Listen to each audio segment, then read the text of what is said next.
Hi everyone, and thank you for joining us for cross-border payments over a coffee. Now, just before we start, a couple of logistics. Firstly, we're recording today's webinar and we'll be sending you a link post-event.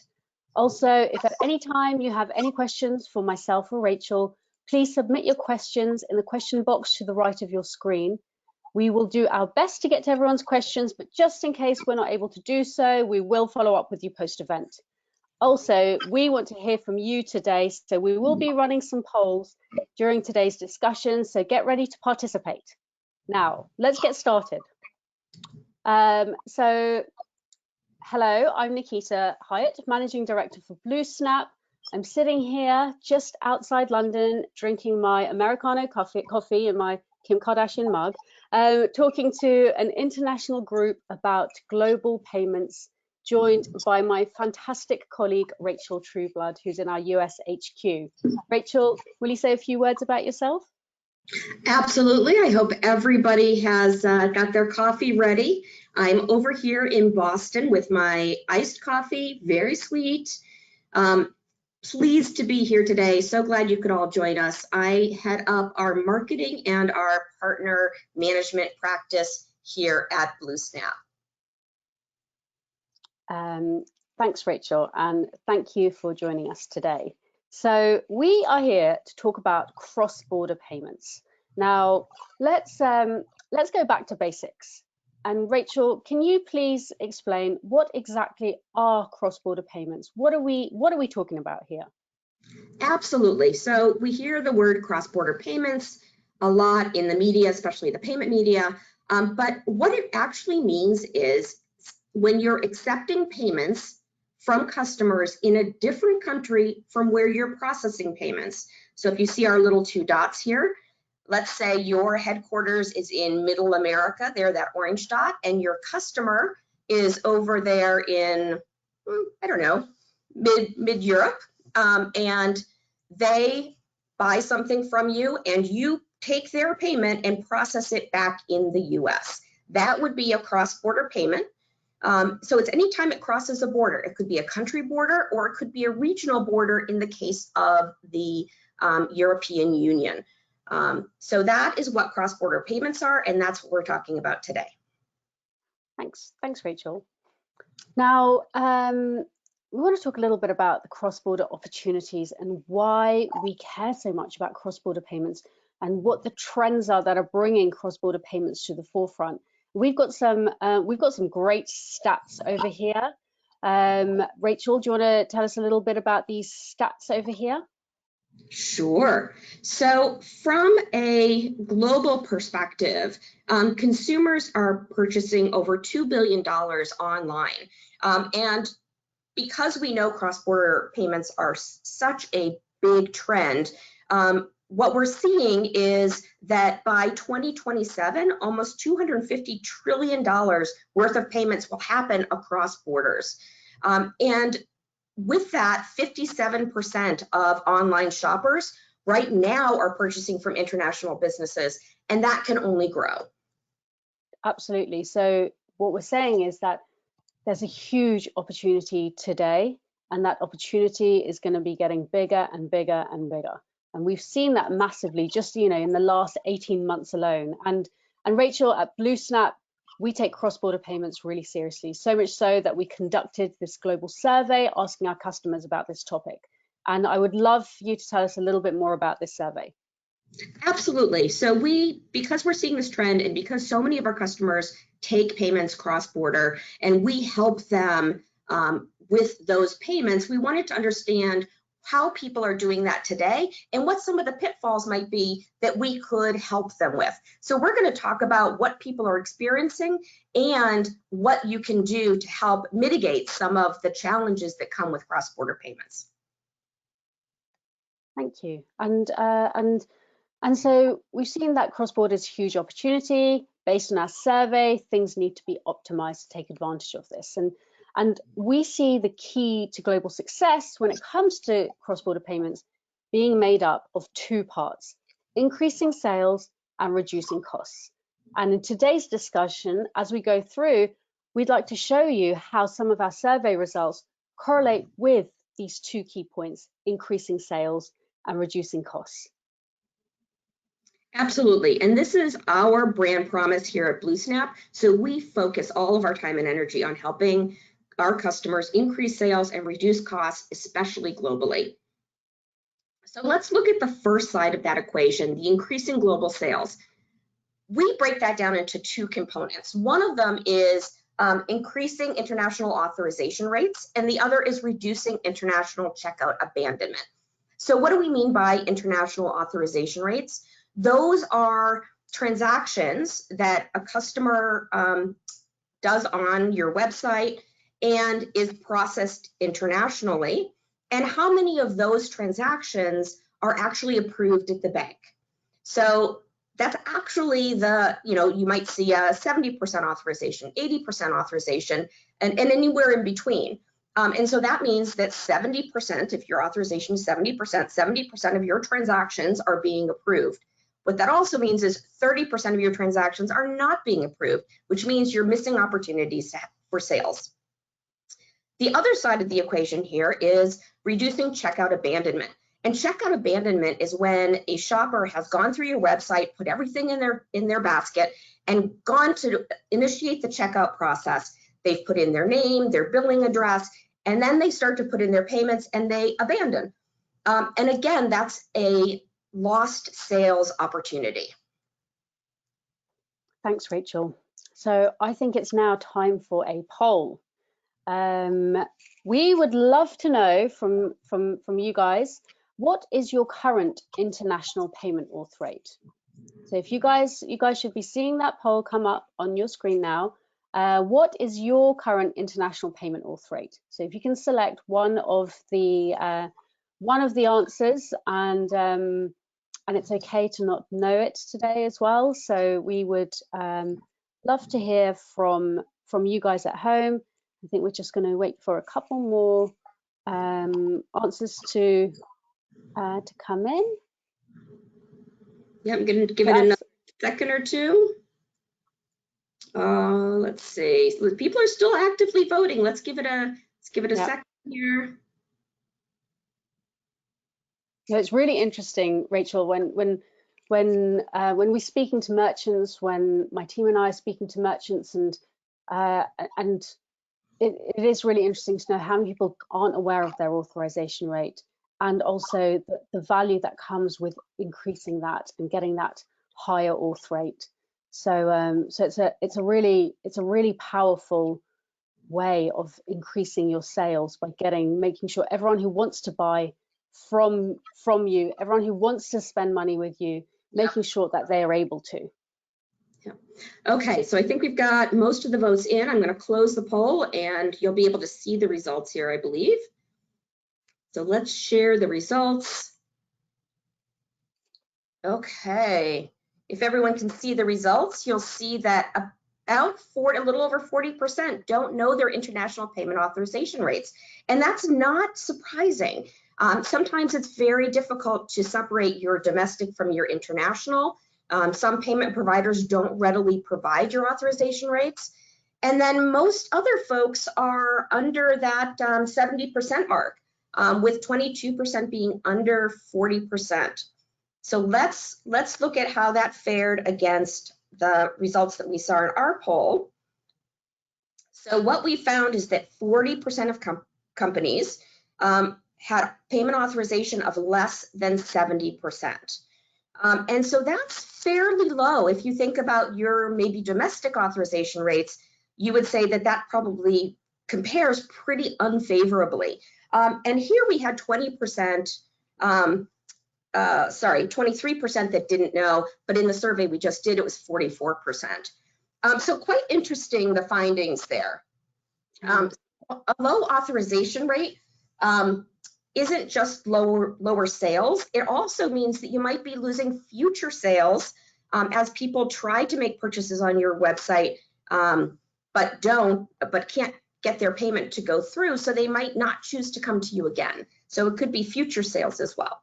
Okay, so what can you do to improve international authorization rates. So here, there's three things that are really important, and it's all about matching and keeping it local. And when we see merchants be able to do these three things, we see an increase of 3 to 12% in sales that come from doing this. So the first thing is matching the customer's country that they are purchasing from with the processing country. So if they're in the UK, you want to process payments in the UK. If they're in the US, you want to process payments in the US. So matching those two up. The second is matching the issuing bank with the acquiring bank. So where possible, you want to match where the customer's credit card was issued with where you're processing the payments. So that's really important and pretty tricky to do. And the last is matching the issuing currency to the acquiring bank currency, the currency you're processing in. So if the customer's credit card was issued in pounds, you want to process that payment in pounds. What helps international authorization rates is when the payments look and feel local to the bank that is doing the processing.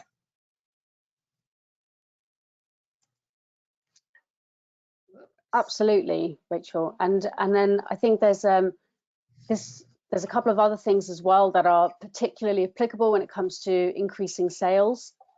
We've got here retry logic and failover. So Rachel, you want to tell us a little bit about what these two entail? Sure thing. So these two together, you'll probably see about an increase of 5%.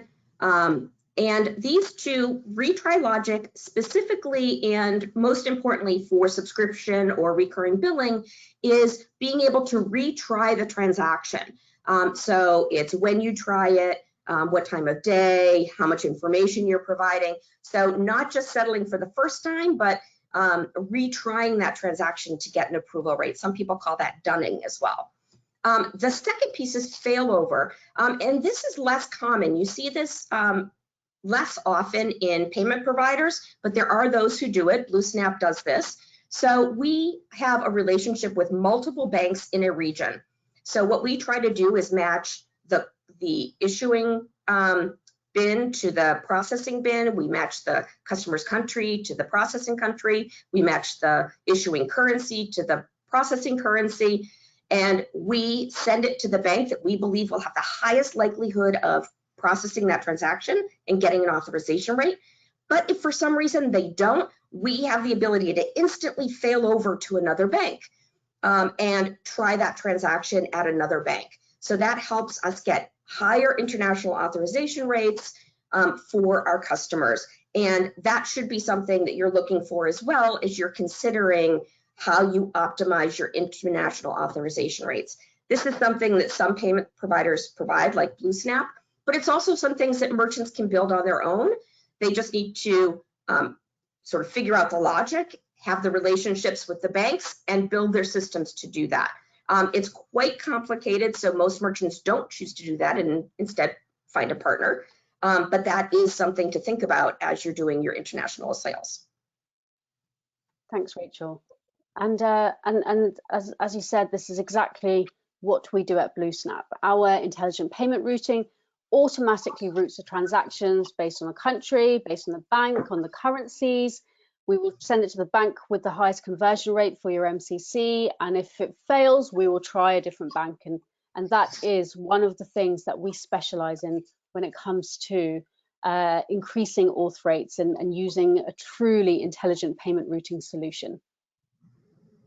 We've got a really good example of a customer, of a BlueSnap customer, where we have done exactly this.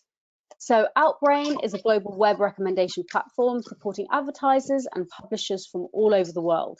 And before moving to BlueSnap, they used a couple of payment providers, and they had a list of global priorities. And one of the things quite high up on that list was increasing their payment success rate, i.e.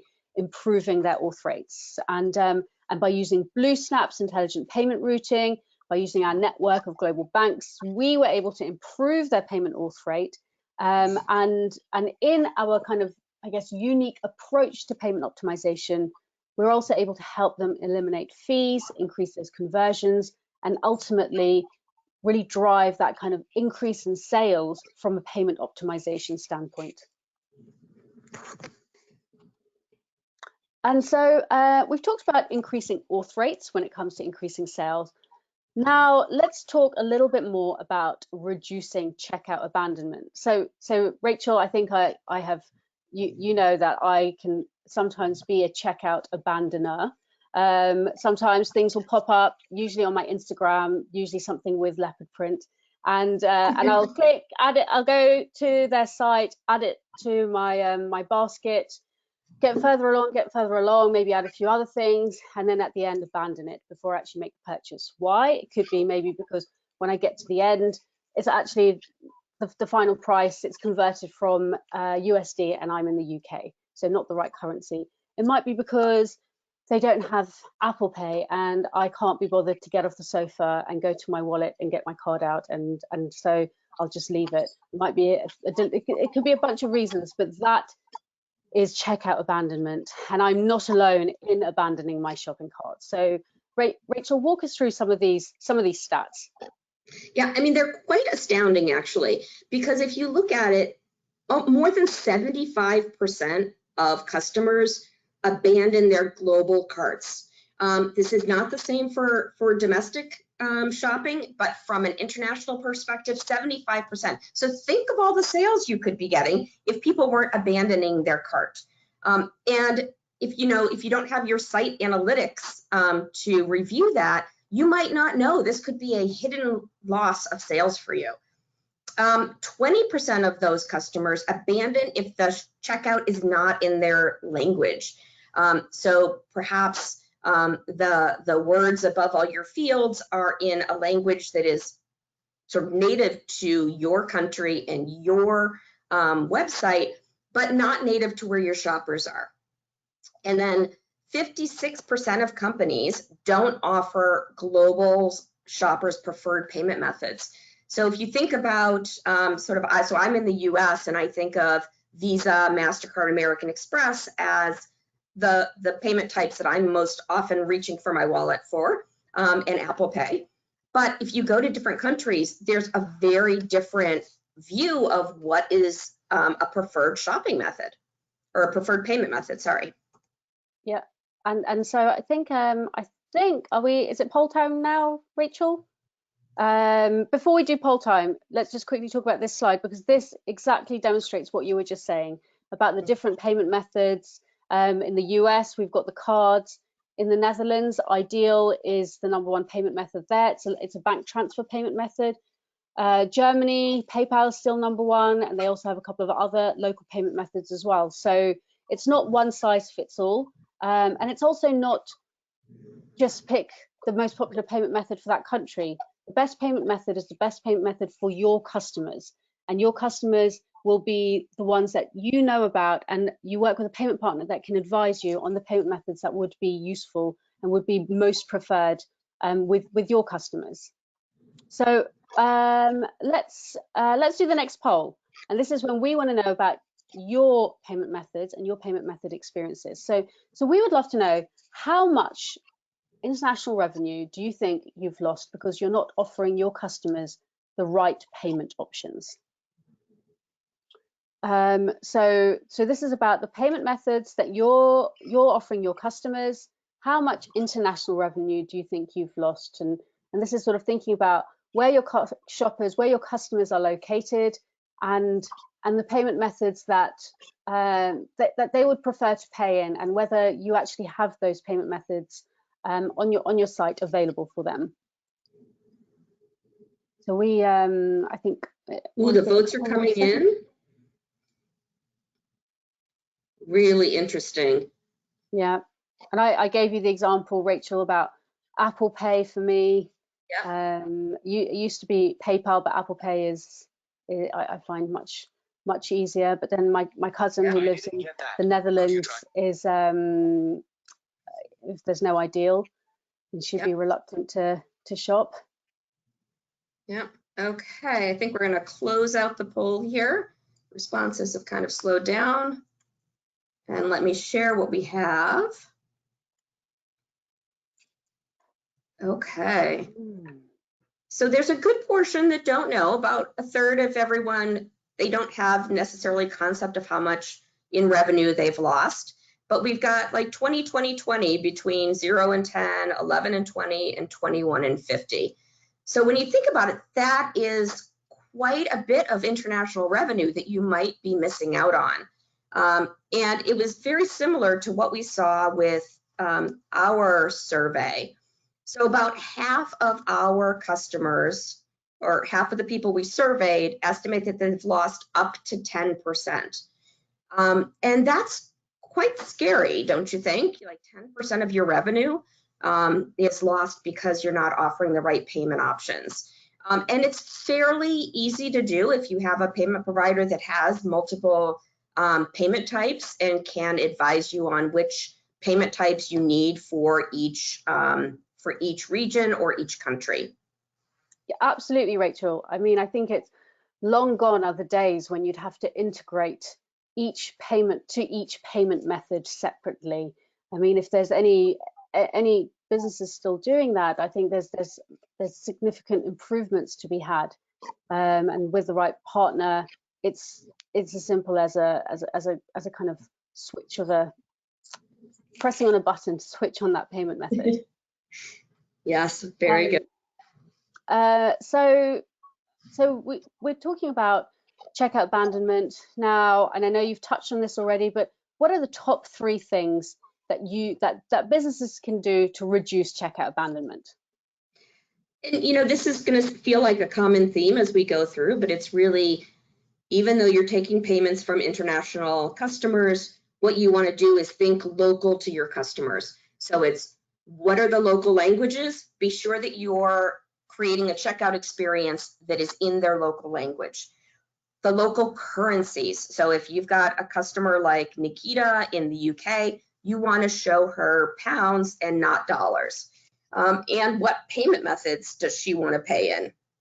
If she's buying on mobile, or if she's buying within a social experience, you probably want to do an Apple Pay, a Google Pay, something that's wallet based, so she doesn't have to type in her little credit card numbers. If she's in the Netherlands, you probably want to have a wallet like Ideal, so that the customers can pay in something that is local to them. It really shows that you know your customers as well. It helps you regain those lost potential sales. Yep, and this is what we do at BlueSnap. It's all about local, local, local. So with over 100 currencies, over 100 payment methods, and BlueSnap can support payments in more than 200 countries. So we really are your one-stop shop for accepting payments globally. Now, we've talked about increasing sales. Rachel, let's get onto the other key to success in cross-border payments: reducing costs. Okay, so we're on the other side of the equation here. We've now talked about increasing sales. You've got your sales really humming along. Now let's talk about reducing costs. One of the things that comes along with taking payments cross-border or internationally is something called a cross-border fee. And those cross-border fees can be 1% or more of your payment costs. So what happens is you have the payment costs that you negotiate with your payment provider, and now you're taking payments, you're in the US and you're taking payments from a customer in the UK, and all of a sudden you notice that your payment costs are higher. That's because you've taken a cross-border payment, and the card brands have nailed you with a 1% tax. So they've really said, it's a cross-border payment, I'm going to add on another 1% fee to those transactions, and that's called cross-border fees. So we'll talk a little bit about what some of the opportunities are with cross-border fees. The second is one that you don't always see on your balance sheet, but you do experience and you do feel it, especially if you're in the IT engineering development team or you're in the finance team, is technical and operational debt. So this is the time, the effort, the reprioritization that you have to do, because technically it's difficult to keep the everything on the right rails, and operationally you're spending more time than you need to reconciling, doing your accounts receivable reporting, it is the debt of the people to have to keep up all of the systems and operations to support your payments internationally. Yeah, and I think now it's time for another poll. Time for a poll. So what we would love to know now is, where do you process your payments when it comes to international customers?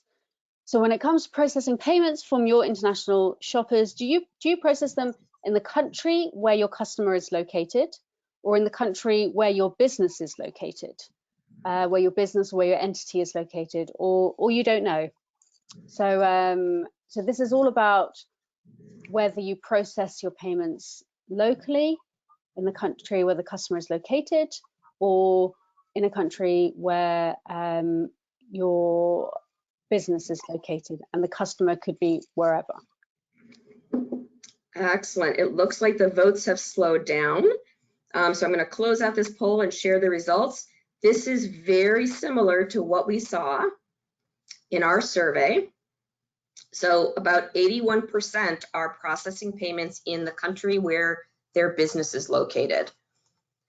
So what we saw was about 70% are processing in the country where their business is located versus where their customer is located. This is specifically important for companies that have more than one location. So maybe they are a US company, they've got a location, an office in Canada, they've got an office in Italy, and they've got an office in the UK. But what they're doing is they're taking all of their international payments and bringing them back to the US to be processed. And that means higher costs from a cross-border fee perspective. What you really want to do is leverage your other entities. So what does that mean? Yeah, and also, how do you do that? Yep.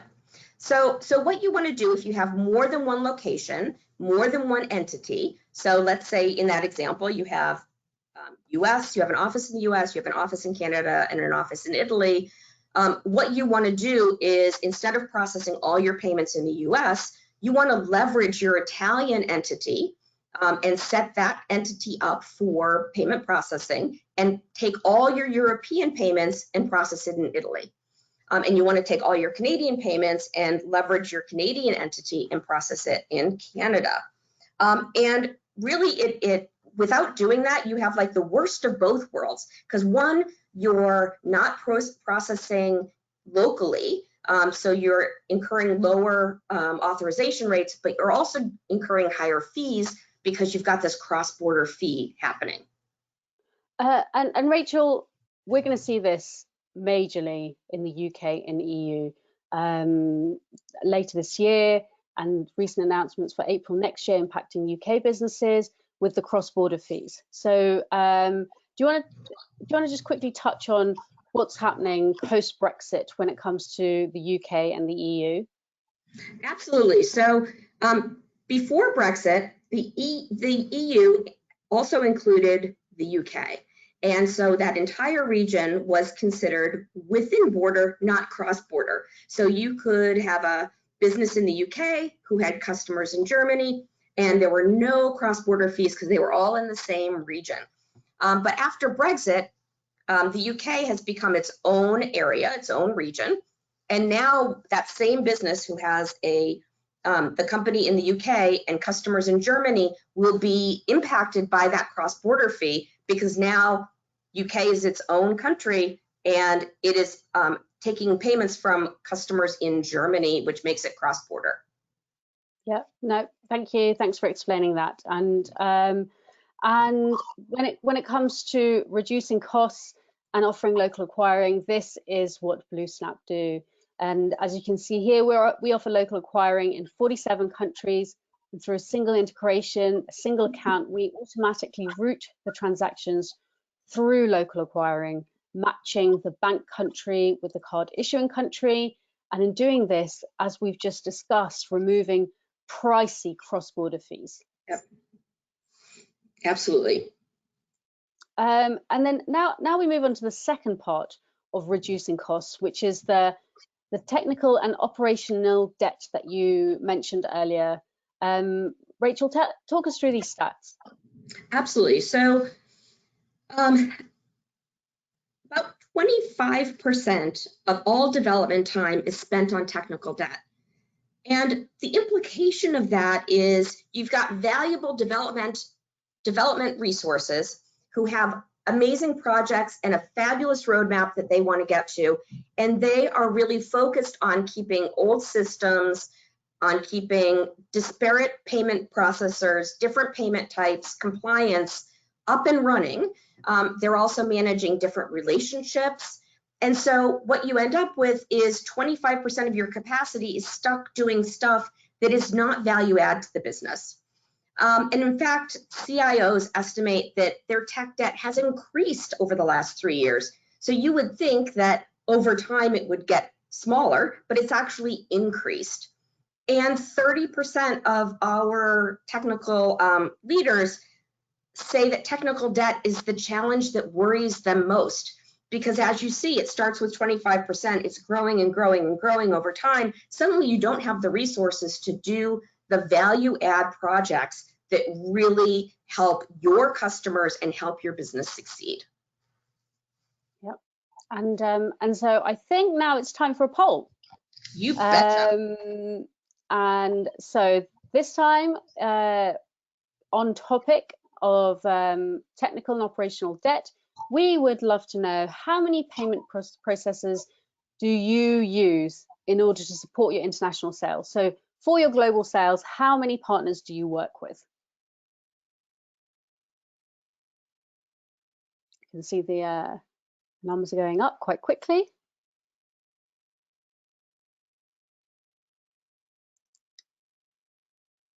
It's I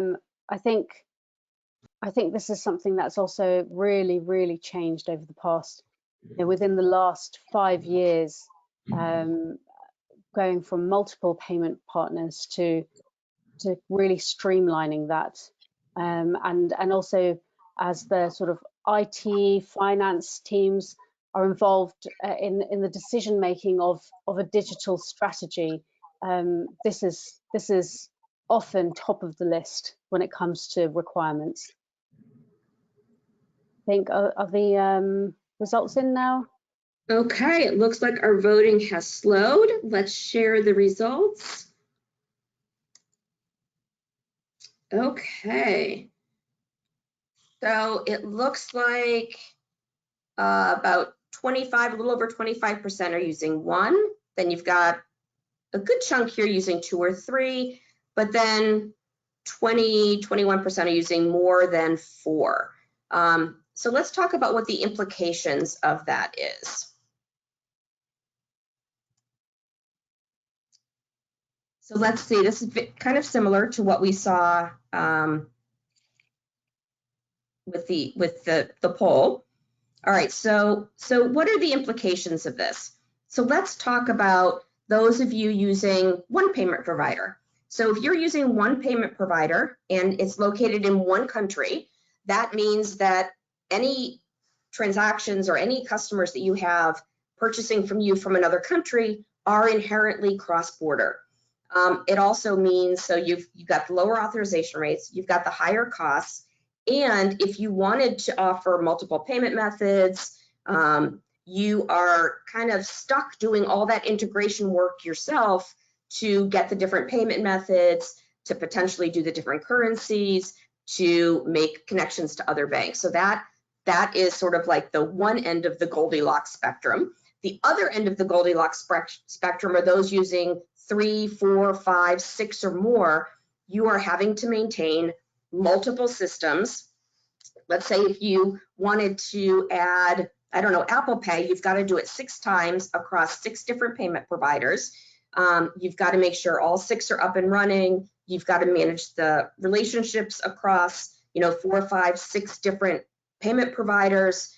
It really becomes technical debt. I would bet that your technical debt is quite high, and you're wishing that you had time, energy, resources to be dedicating to other projects. And so what can you do to help mitigate that and to maybe streamline your number of payment providers and reduce your technical debt? One of them is to think about using a global payment partner. And so what a global payment partner would help you do is through one or a couple different integrations, you would be able to accept payments across the globe, as well have a local acquiring, all the local payment methods with sort of a reduced or mitigated technical debt. The other side of the equation is the poor finance people who are right now, let's say you have 4, 5, 6 different payment gateways or payment providers. They are reconciling payment reports across all of those different providers. And so what the ideal state would be unified global reporting.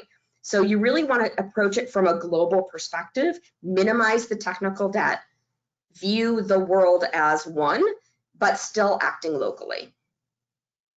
Absolutely, and it's this single view, that this kind of reduction in technical operational debt, unified reporting that you really are able to get from BlueSnap. And it's through a single integration you can truly unlock the world when it comes to accepting payments on a global scale and having that uniform solution on a global level. And so let me just share with you, we've talked a lot about sort of what the pieces of what BlueSnap offers. And I thought it would be good to just take a quick minute to talk about how this all comes together within the BlueSnap payment solution. So what we do is we really look at the world from a global perspective, but act locally so that we can help our merchants and our customers increase sales and reduce costs. So it's through one integration, one account, one contract. We connect to a network of banks that allows you to accept payments in more than 200 geographies with local acquiring in 47 countries. So you sort of take advantage of our network of banks so that you can have local acquiring. We use our payment tools like our intelligent payment routing to help put the transaction with the right bank, with the right BIN, with the right currency. We have tokenization, level 2, level 3, account updater, a lot of tools in there to help optimize that authorization rate. 100 shopper currencies, 100 global payment types, and all of that is to help on the part of the equation of increasing sales. Then we have an entire automated accounts receivable module built in to help finance manage their accounts receivable, reduce their days outstanding, really do it all in an automated fashion. Also built in are fraud tools, chargeback management tools. We have some great partners built in to be able to manage fraud at a local level based on products that are being sold, where the customer is, what devices they're using, really sophisticated tools to help international businesses reduce their fraud and manage chargebacks. Also built in are all the compliance, both from a regulation and a tax perspective, and it all rolls together in one unified reporting. So you can see all the transactions, all the payments that are happening throughout every country, every currency, every payment type. It really simplifies reconciliation.